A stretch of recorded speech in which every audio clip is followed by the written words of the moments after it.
इसी के साथ अब एक और खास मेहमान अब हमारे साथ इस चर्चा में जुड़ गए हैं, गौरव वल्लभ जी, जो कि इकोनॉमिक एडवाइजरी काउंसिल प्रधानमंत्री को जो एडवाइस करती है इकोनॉमिक अफेयर्स पर, उसके मेंबर हैं। गौरव जी, सबसे पहला सवाल आपसे यही मेरा कि जिस तरीके की जी। प्रेशर टैक्टिक्स का इस्तेमाल इस वक्त राष्ट्रपति डोनाल्ड ट्रंप कर रहे हैं, साफ कर दिया है प्रधानमंत्री ने कि भारत झुकेगा नहीं, दबेगा नहीं, लेकिन काउंटर स्ट्रैटेजी भारत की क्या रहेगी और बतौर मेंबर इस काउंसिल के क्या एडवाइस दी गई है प्रधानमंत्री को?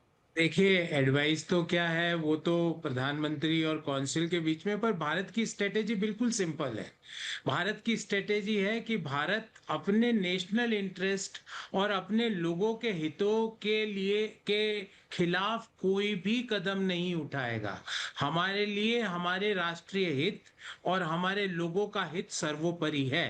और हम अमेरिका के प्रशासन को बोल दिया है कि आप यूरेनियम रशिया से लेते हो, ईवी के लिए प्लेडियम रशिया से लेते हो, फर्टिलाइजर्स का इंपोर्ट रशिया से करते हो, केमिकल्स का इंपोर्ट रशिया से करते हो, और हमें ये कहते हो कि आप रशिया से डील ना करें।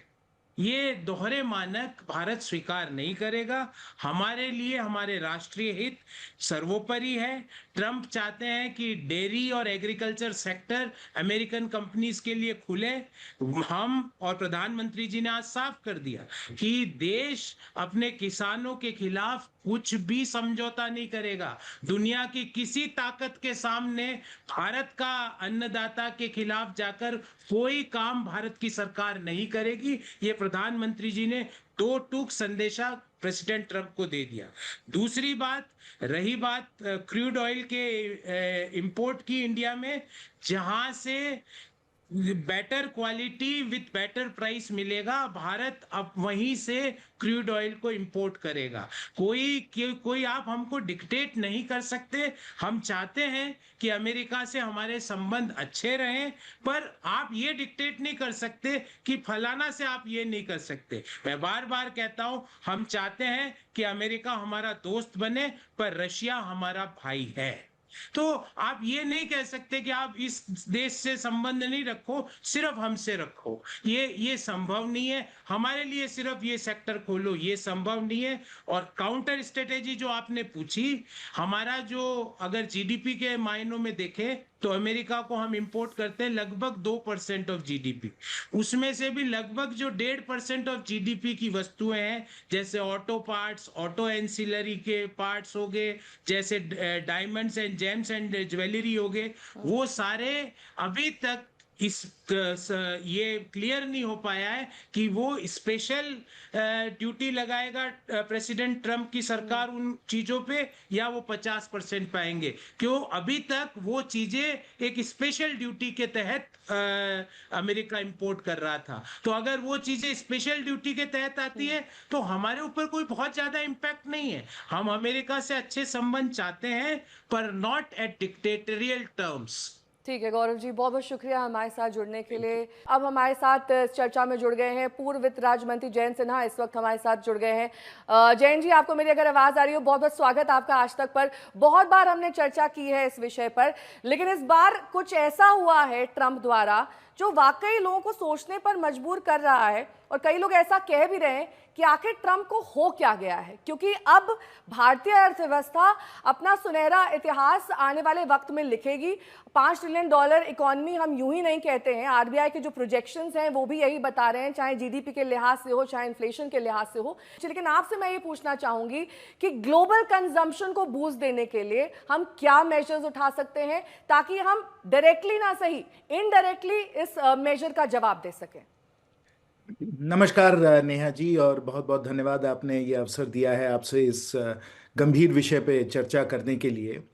और मैं सर्वप्रथम ये कहना चाहता हूँ कि आदरणीय प्रधानमंत्री जी, आदरणीय वाणिज्य और उद्योग मंत्री जी, दोनों जो कर रहे हैं वो भारत के हित में कर रहे हैं और बिल्कुल सही कर रहे हैं। आपको मालूम होगा नेहा जी कि हम लोगों के इतिहास में कई बार ये क्षण आए हैं, चाहे वो हम पोखरन की बात करें या 1971 में जो बांग्लादेश के साथ जो युद्ध हुआ था उसके बारे में बात करें, जब भारत पे काफ़ी दबाव बना था। लेकिन उस समय भी आदरणीय प्रधानमंत्रियों ने और इस बार भी हमारे आदरणीय प्रधानमंत्री श्री नरेंद्र मोदी जी ने बहुत साहसिक और कुशल नेतृत्व दिखाया है और भारत के सब जो हित हैं उनकी सुरक्षा की जा रही है। जैसे अभी आपने कहा ही कि हमारी जो अर्थव्यवस्था है इस समय बहुत ही मजबूत है, दुरुस्त है और बड़े तेजी से आगे बढ़ रही है। 5 ट्रिलियन क्या 10-20 ट्रिलियन पे हम लोग अग्रसर हैं और तेजी से उसको हम लोग हासिल भी करेंगे। इसलिए जो ये सब जो आज के समय चर्चाएं चल रही हैं, जो विवाद चल रहा है, मुझे लगता है कि जैसे पोखरण के समय या बांग्लादेश के युद्ध के समय हम लोगों ने इनको बहुत सरलता से पार कर दिया, इसी प्रकार ये सब जो बातें हैं इनको भी हम लोग पार कर देंगे। साथ ही जैन जी, क्योंकि आप इन सब मामलों को बेहतर समझते हैं, कई इंडस्ट्रीज हैं खासतौर पर लेबर इंटेंसिव इंडस्ट्रीज जो इससे इम्पैक्ट उन पर रहेगा और जो हम यूएस को निर्यात कर रहे हैं उसमें भी कमी आ सकती है।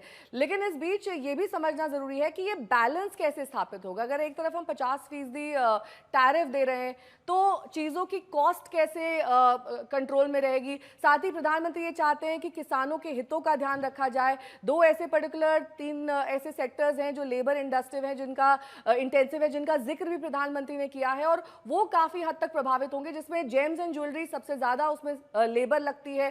फार्मा सेक्टर जो हम सबसे कम कीमतों पर मेडिसिन बनाते हैं उस पर भी इंपैक्ट आ सकता है। तो इन सबको बैलेंस करने के लिए क्या स्टेप्स उठाए जाएंगे? हमें हमें जल्दीबाजी में इन सब परिणामों पे ज़्यादा चिंता अभी नहीं करने की ज़रूरत है।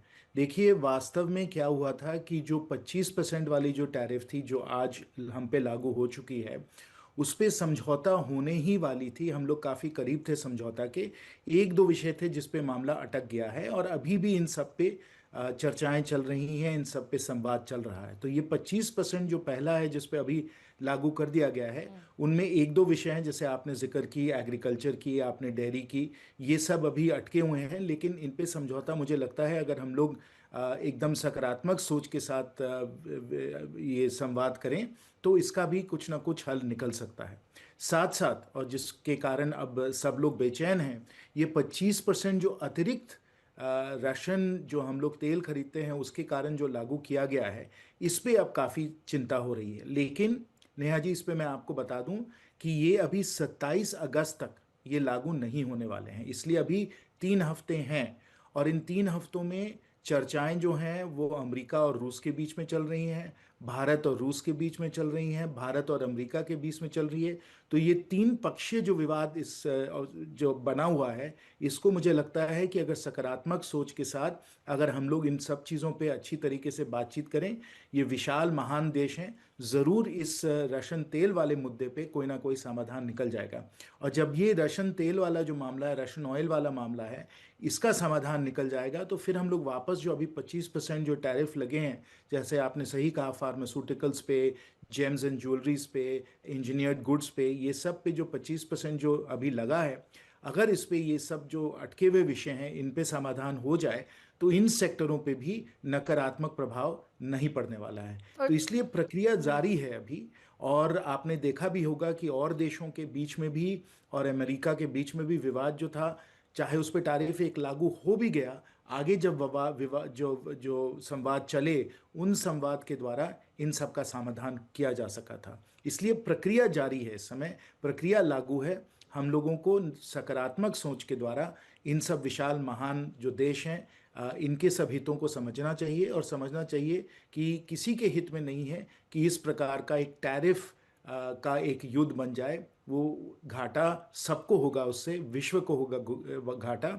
और इसलिए मुझे पूरा भरोसा है कि सब जो हैं कुशल, हमारे सब प्राइम मिनिस्टर साहब हैं, ये राष्ट्रपति जी हैं, अमेरिका के राष्ट्रपति हैं, रूस के, तब इन तीनों के बीच में जब सकारात्मक संवाद होगा तो कोई ना कोई समाधान अवश्य निकल के आ जाएगा। जिस त्रिकोणीय रिश्ते की आप बात कर रहे हैं जैन जी, जिसमें अमेरिका, रूस और भारत शामिल है, रूस का कितना अहम रोल रहने वाला है इसमें?